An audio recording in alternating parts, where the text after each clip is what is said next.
미연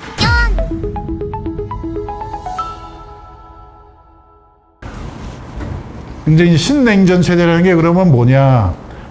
그래서 20세기의 미소냉전 때는 미국, 나토, 일본이 하나의 진영이었고, 우리는 한국은 거기 피보호국이었기 때문에 거기 안 넣습니다. 그 다음에 소련, 중국, 그 다음에 동유럽, WTO. 이게 이제 정치적, 군사적으로 대립을 했는데, 이 중에 그 WTO는 지금 전부 나토로 가입을 해가지고 지금 미국 진영에 들어와 있죠. 거기 못 들어간 나라가 벨라루스하고 우크라이나 두 나라만 지금 남아있는 상태고요. 근데 그 냉전 시대에 미국과 소련이 대리 전쟁을 많이 했습니다. 직접 싸우진 않았지만 한국에서 싸웠고 베트남, 아프가니스탄, 니카라구아, 아프리카 등 제3세계에서 대리 전쟁을 많이 했는데 둘이 직접 전쟁은 한 번도 안 했습니다. 그건 잘못하면 핵전쟁이 날까봐. 우크라이나 전쟁이 옛날 냉전 시대 때 미소 양국이 했던 거하고 거의 비슷해요. 한 나라는 직접 가담하고 한 나라는 무기만 대주고. 그게 한국 전쟁 때도 그랬고 베트남 전쟁 때도 그랬거든요. 그와 굉장히 유사한 행태가 지금 우크라이나에서 벌어지고 있는 거고. 그러니까 미소 냉전 시대에 준하는 현재는 이제 경제적인 분단 체제로 회귀가 되고 있는 중인데, 과거 미소 냉전 시대에 그러면 실제로 관계가 어땠느냐? 이건 이제 사람들이 많이 잊어버렸는데, 냉전 시대가 30년 동안 계속됐습니다. 1940년대부터 이제 91년 초까지 한 30몇 년 동안 계속됐는데, 재밌는 게 미국 진영이 있었고, 소련 진영이 있었는데, 숫자가 거의 비슷했습니다. 팽팽했는데, 실제로는 미국 진영이 항상 조금 불리했었습니다. 세력이. 그런데 거의 비슷하게 됐었는데 두 진영 간에 무역이 없었습니다. 옛날에. 상상도 할 수 없는 일인데 무역이 없었어요. 무역이 없는 게 아니라 금지가 돼 있었습니다. 미국은 코콤이라는 대공산권 무역 규제에서 공산권에다가 물건을 팔면 감옥 갔습니다. 한국도 마찬가지예요. 공산권에다가 XT 컴퓨터, 제일 초기에 나온 얘는 데스크탑이죠. XT 컴퓨터도 규제 품목이었어요. XT 컴퓨터를 한국이 소련이나 북한이나 중국에 팔면 감옥을 갔습니다. 그게 냉전 시대입니다. 그래서 아무런 무역이 없었고, 더 기가 막힌 거는 환전 제도가 없었습니다. 환율도 없었습니다. 소련 돈 1루블이 몇 달러인지 환전 제도가 없었어요. 환전할 필요가 없었으니까. 그래서 혹시 미국 사람이 소련에 출장을 가든지 여행을 가면은 그냥 은행에다 1달러 내면은 은행에서 주는 대로 받았어요. 그냥 몇 달러라는 제도가 없었으니까. 그게 냉전 시대입니다. 제가 이 말씀을 왜 드리냐면은 현재의 신냉전 체제가 아주 극단적인 상황이 되면은 저렇게 거의 저 상황에 접근할 수가 있다는 거죠. 그래서 그 당시에 미국 진영 국가들은 지금과 같은 이제 무역 결제 체제를 발전을 시켰었고, 공산 진영은 뭘 했느냐? 지금 우리 같은 무역이 없었습니다. 다 물물 교환을 했습니다. 예를 들어서 소련이 미국이를 북한에다 수출을 하면은 그 가격만큼 대강 계산해가지고 북한은 석탄이나 다른 물고기를 잡아다가 러시아에 수출을 하고, 그런 식의 물물 교환을 다 해줬습니다. 근데 실제로는 소련이 굉장히 손해보는 무역을 했어요. 일방적으로 주고, 그냥 무역 적자가 나는 건 그냥 서류상으로만 너 나한테 빚 얼마 있다. 그냥 그렇게 했고, 해가지고 소련이 전 세계의 공산 진영을 매겨 살렸습니다.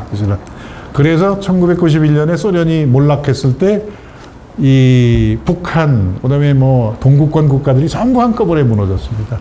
먹고 살 방법이 없어진 거예요. 공짜로 기름도 주고 석탄도 주고 식량도 주던 나라가 없어져 버리니까. 그런 상황이었고요. 그 당시에 미국이 소련하고 싸울 때 썼던 그 무기가 아직도 그대로 있습니다. 그게 대적성국 교역법. 무시무시한 놈들입니다. Trading with Enemy Act라는 게 1917년에 러시아 혁명이 났을 때 혁명을 무너뜨리기 위해서 이제 미국 의회에서 제정한 법인데, 미국은 항상 전쟁하는 나라에다가 저 법을 적용을 합니다. 그래서 북한, 베트남, 뭐 아프가니스탄 그리고 큐바도 적용이 큐바는 지금도 적용이 되고 있습니다. 북한도 저 법이 적용이 되다가 이제 그 한 20년 전에 간신히 해제를 했고요. 저 법에 따르면은 저 법을 새로 제정할 필요도 없이 저 법에다가 나라 이름만 딱 올려놓으면 바로 전면 금수 조치가 됩니다. 새로운 법이 제정이 필요 없어요. 그런 상황입니다, 지금. 그래서 코컴이라는 건 뭐냐면은 그 당시에 이제 국제적으로 대공산권 무역을 규제하던 수출통제위원회라는 코컴이라는 게 있었는데, 그것도 지금 아직 살아 있습니다. 이름만 바뀌었어요. 이름이 바스나라 체제, 1994년에 바스나라 체제라는 이름으로 변신해서 아직도 살아 있습니다. 그래서 한국이 예를 들어서 지금 러시아나 이란 같은 나라에 무역 규제를 하는 근거가 저 바스나라 체제입니다. 저것도 바스나라 체제의 이 나라가 규제 대상이다 그러면 저기 가입한 전 세계 모든 나라들이 규제를 할 수 있게 돼 있는데, 그러면은 미중 대결이 결과가 어떻게 될 것이냐. 근데 그 트럼프 대통령 시대에만 해도 국제적으로 미국 내의 학자들도 중국이 결국은 2020년대 중에 미국을 추월할 거다라는 게 거의 콘센서스였습니다. 모든 사람이 동의를 했었어요. 다만 시기가 2025년이냐 8년이냐 9년이냐 이것만 달랐어요. 근데 그동안 이제 트럼프 행정부부터 지금 바이든 행정부까지 경제 봉쇄를 해온 덕분에 중국이 지금 경제가 좀 엉망이 됐죠. 엉망이 돼가지고 지금은 예상이 많이 미뤄졌는데, 미국의 학설이 두 가지가 있습니다. 하나는 2035년 중국이 미국을 추월하는 시기가 옛날에는 2025년 내지 8년이었는데 그게 2035년으로 10년 정도 연기가 될 거다라는 설이 있고, 또 하나는 중국은 앞으로 영원히 미국을 추월하지 못할 거다라는 설이 있는데, 현재로서는 후자가 다수설입니다. 그러니까 지난 몇 년 동안 굉장히 많이 변한 거죠. 사실은 6년 동안에. 그래서 미국이 이제 고비는 넘긴 것 같아요. 추월당할 가능성은 많이 줄어들었는데, 그럼에도 불구하고 미국의 생각은 뭐냐? 아까 제가 처음에 말씀드렸듯이 다시는 중국이 도전을 아예 그냥 씨를 싹부터 자르겠다는 거죠. 다시는 대미 도전을 할 수 없도록 그 능력을 잠재력을 완전히 상실할 때까지 대중국 제재를 계속 강화를 해나가겠다. 그게 현재 미국의 계획입니다. 그래서 게다가 이제 중국의 치명적인 약점이 뭐냐면요. 제가 아까 옛날 미소 냉전 시대 말씀드렸죠. 그 당시는 소련과 소련 진영은 완전히 독자 생존을 했습니다. 어떤 간에. 근데 지금 중국 경제는 그게 안 돼요. 왜냐면은 개혁 개방을 해가지고 자본주의 세계와의 무역을 통해서 얻은 수익 가지고 지금 성장을 하고 있습니다. 근데 그 자본주의로부터 얻은 이익 가지고 지금까지 성장을 해왔는데, 그러면서 자본주의에 대해서 전쟁을 선포한 거예요. 사실 좀 말이 안 되는 거죠. 그러니까 자기 월급 주는 사람한테 지금 도전을 선포한 거거든요. 그래서 중국의 한계는 뭐냐면은 자본주의와 자본주의에 말하자면 빨대를 꽂아가지고 지금까지 성장을 한 건데, 이 자본주의 세계에서 빨대를 막아버리면 끝이에요, 중국은.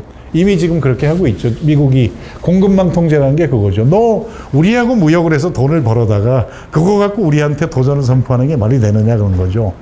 그래서 지금 맛 좀 봐라 해가지고 지금 차단을 하고 있는데, 중국 경제라는 거는 미국이나 일본이나 유럽하고 교역을 안 해서는 살아남을 수가 없는 체제입니다, 지금.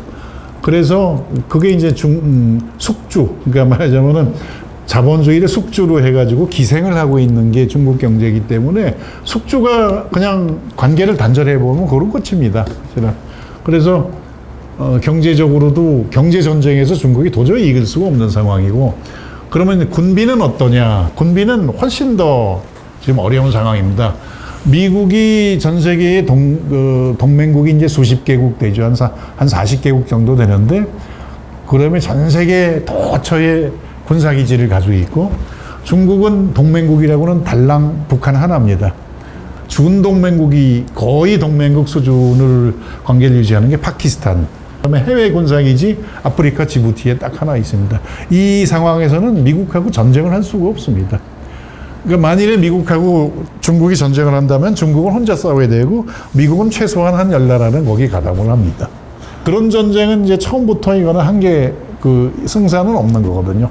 그러니까 동맹국이 없이 미국이 혼자 나가고 중국이 혼자 나가도 이길 가능성은 거의 희박한데, 여기는 뭐 동맹국들이 있기 때문에, 그래서 현재 상황에서는 군비 전쟁은 직접 전쟁한다는 거는 뭐 과연 그런 상황에서 중국이 시진핑이 정말 전쟁을 할 거냐, 논리적으로 따지면은 저건 도저히 할 수 없는 전쟁인데, 그럼에도 불구하고 이 푸틴이 우크라이나를 쳐들어갔듯이 시진핑도 대만 침공을 강행할지도 모른다는 그 확률이 결코 적지가 않다는데, 이제 여러 나라들의 고민이 있습니다, 현재. 네, 감사합니다.